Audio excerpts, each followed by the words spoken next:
Hello बच्चों, नमस्कार। कैसे हैं आप लोग? आई होप आप लोग बेहतरीन होंगे। प्यारे बच्चों, आज के इस क्लास में हम लोग करने वाले हैं क्लास 8 हिस्ट्री का चैप्टर नंबर 10, जिसका नाम है अंग्रेजी शासन एवं शहरी बदलाव। ठीक है ना बाबू? आज की क्लास में हम लोग इस चैप्टर का ऑल क्वेश्चन आंसर कंप्लीट करेंगे। तो चलिए बच्चों, हम लोग स्टार्ट करते हैं क्लास को, है ना बाबू? एक एक क्वेश्चन का उत्तर आपको इस क्लास में हम बताएंगे और आपको हर एक क्वेश्चन का उत्तर याद हो जाएगा। ठीक है, चलिए जी। आप सारे बच्चों का अब सेशन भी एंड होने वाला है, तो आप लोग क्या करेंगे, अब क्लास 9th में जाएंगे तो फिर क्लास 9th की भी स्टडी के बारे में हम आपको अंत में बताएंगे। ठीक है, चलिए पहले हम लोग क्वेश्चन आंसर को करते हैं। सबसे पहले देखिए बाबू, यहाँ से आप लोग का क्या होता है जी, अभ्यास का प्रश्न स्टार्ट होता है ना। अभ्यास का प्रश्न स्टार्ट होता है, बोल रहा है आइए फिर से याद करें। हम लोग को फिर से याद करना है, सही और गलत बताना है। ठीक है, बोल रहा है भागलपुर शहर का विकास औपनिवेशिक शहरों से भिन्न परंपरागत शहर के रूप में हुआ है। जो भागलपुर शहर है उसका विकास औपनिवेशिक शहरों से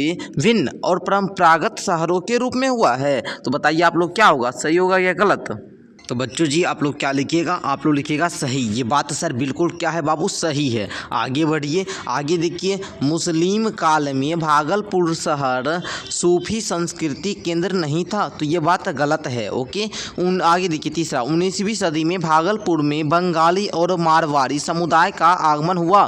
तो ये बात बाबू आपका सही है। आगे देखिए सर, बोल रहा है भारत में आधुनिक शहरों का विकास औद्योगिकरण के साथ हुआ। बात ये सही है। आगे देखिए, प्रेसिडेंसी शहरों में गोरे और काले लोग अलग अलग इलाकों में रहते थे।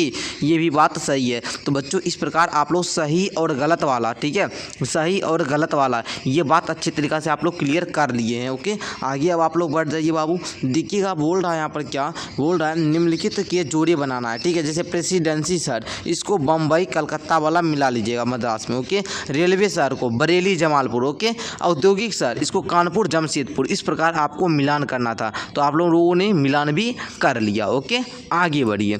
आगे देखिएगा, बोल रहा है रिक्त स्थानों को भरे, रिक्त स्थानों को भरना है। भागलपुर नगर पालिका की स्थापना कब हुई? 1864 में हुआ था। 1864 आप लोग क्या करेंगे, भर लेंगे। ओके, चलिए। भागलपुर में सिल्क कपड़ा उत्पादन का केंद्र चंपानगर, नाथनगर, मोहल्ला था। इस प्रकार आप लोग को ये भरना था, तो भर लिए। आगे देखिए, भागलपुर में सांस्कृतिक गतिविधियों का बढ़ावा देने वाले प्रमुख संस्कृति जो कर्मी वो शरत चंद्र और असेंदु बाबू और हरिकुंज थे। ठीक है, रेलवे स्टेशन कच्चे माल का संग्रह केंद्र और आयातित, है ना, आयातित वस्तुओं का वितरण बिंदु था। क्लियर? चलिए आगे देखिए, कलजयी उपन्यास देवदास की रचना शरत चंद्र चट्टोपाध्याय ने की थी। आगे देखिए बाबू, अब आप लोग का बोल रहा है आइए विचार करें। सर हम लोग को अब क्या करना है जी, विचार करना है।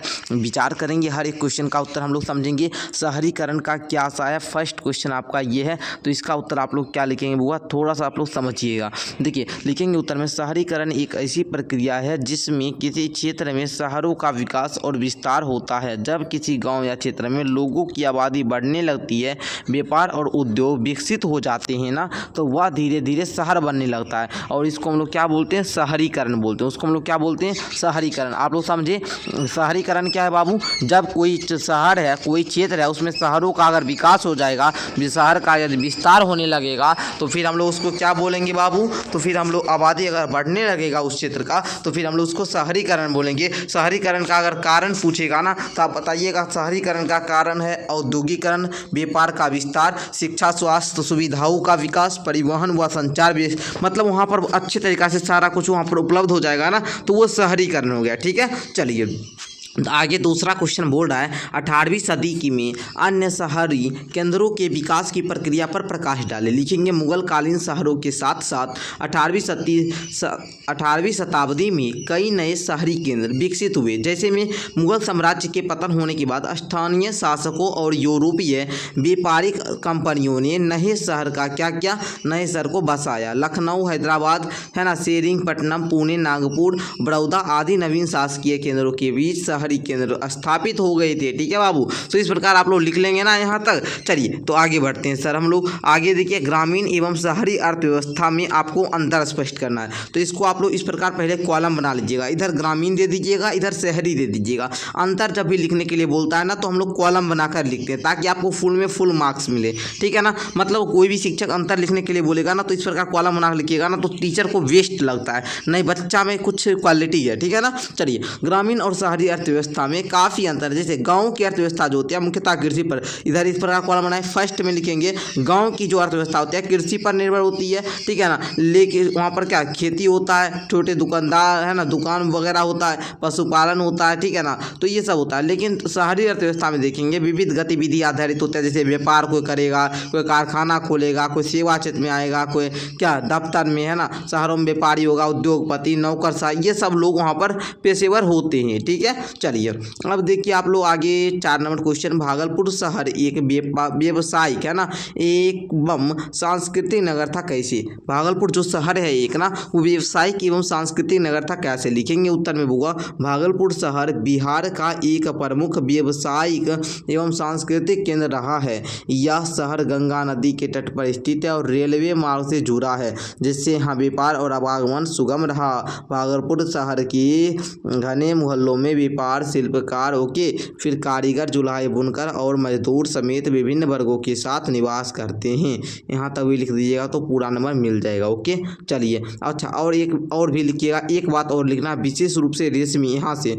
ये वाला लाइन, विशेष रूप से रेशमी कपड़े का निर्माण इस शहर का प्रमुख उद्योग था, जिससे यह सिल्क सिटी के नाम से विख्यात हुआ। ये बात आप लोग लिख दीजिएगा, ठीक है। तब आप लोग को ये वाला बहुत अच्छा क्वेश्चन आप लोग लिख देंगे, ओके। चलिए जी अब हम लोग आगे बढ़ते हैं सर जी। आगे देखिए भागलपुर को सिल्क सिटी मतलब रेशमी शहर क्यों कहा जाता है, बताइए। सिल्क सिटी का मतलब रेशमी शहर क्यों कहा जाता है, लेकिन भागलपुर शहर में सिल्क सिटी इसलिए कहा जाता है क्योंकि यहाँ रेशम सिल्क के कपड़े का उत्पादन एक प्रमुख उद्योग था। करीब 1810 ईस्वी तक यहाँ लगभग क्या हुआ 3275 रेशम बुनाई है ना कि करघे सक्रिय थे। चंपानगर और नाथनगर मोहल्लों में रेशम की बुनाई एक केंद्र स्थित था। यहाँ रेशम का सूट की मिलावट से बाफ्ता नामक रेशमी का वस्त्र बनाए जाते थे। भागलपुर में यह रेशमी कपड़े यूरोप से देशों में भी भेजे जाते थे, जहां उनकी काफ़ी मांगे थी। अतः अपने इस विशिष्ट रेशम उद्योग के कारण भागलपुर को सिल्क सिटी या रेशमी शहर के नाम से पुकारा जाता है। सर याद हो गया,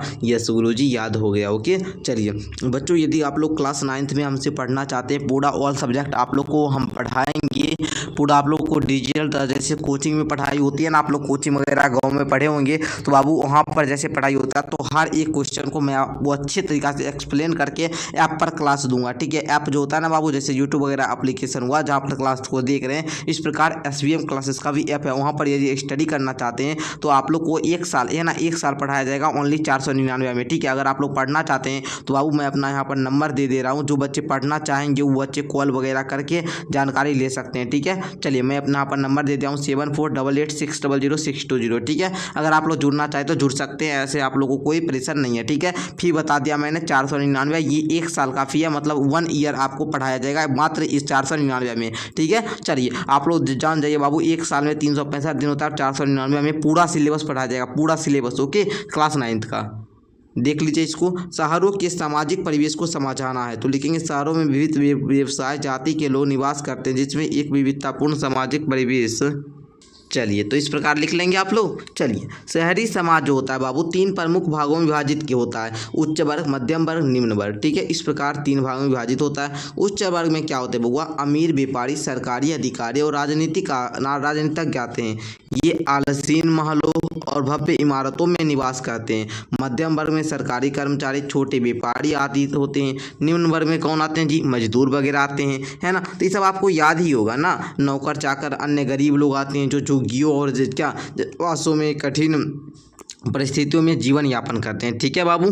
चलिए आगे देखिएगा बुआ, आप बोल रहा है आइए करके देखिए, इसका भी आप लोग समझ जाइए। पर आप अपने राज्य की शहर इतिहास का पता लगाना है तथा शहर के फैलाव, आबादी के बसाव के बारे में बताएं, साथ में ही शहर की संचालित व्यावसायिक, शैक्षणिक व आपको सांस्कृतिक गतिविधियों के विषय में जानकारी दे, ठीक है। चलिए तो हम लोग इतना ही रहने देते हैं बाबू, ठीक है ना। तो इस प्रकार आप लोग का मैंने सारा क्वेश्चन का उत्तर बता दिया। तो आई होप कि आपको ये वीडियो काफ़ी अच्छी लगी हो, अगर अच्छी लगी हो तो लाइक कर लेंगे बाबू, और अपने दोस्तों में भी शेयर कर लेंगे, ठीक है। क्लास 9th वाले जो भी बच्चे हैं आप लोग एडमिशन करवा सकते हैं। अगर आपका छोटा भाई है क्लास 6, 7, 8, 9 को जो में पढ़ रहा है, आप सारे बच्चे हमसे 6 से लेकर 10 तक का अच्छी क्वालिटी से आप लोग पढ़िए बाबू, ऑनलाइन हमारे साथ जुड़कर अच्छे तरीक़ा से, जैसे कोचिंग वगैरह में आप लोग पढ़ते हैं वैसा आपको हम पढ़ाएंगे, है ना, ऑनलाइन में भी, ठीक है बाबू। आप लोग अपने फ़ोन से वहाँ से ही पढ़ेंगे। फ़ी 1 साल का 499 मैंने बता दिया। धन्यवाद बच्चों, मिलते हैं नेक्स्ट क्लास के साथ। आप लोग अपना पढ़ाई बढ़िया तरीक़ा से कीजिए बाबू। कोई भी क्लास में पढ़ रहे हैं, कहीं से भी पढ़ रहे हैं, आपको है ना बढ़िया तरीक़ा से पढ़ना है बाबू, ठीक है।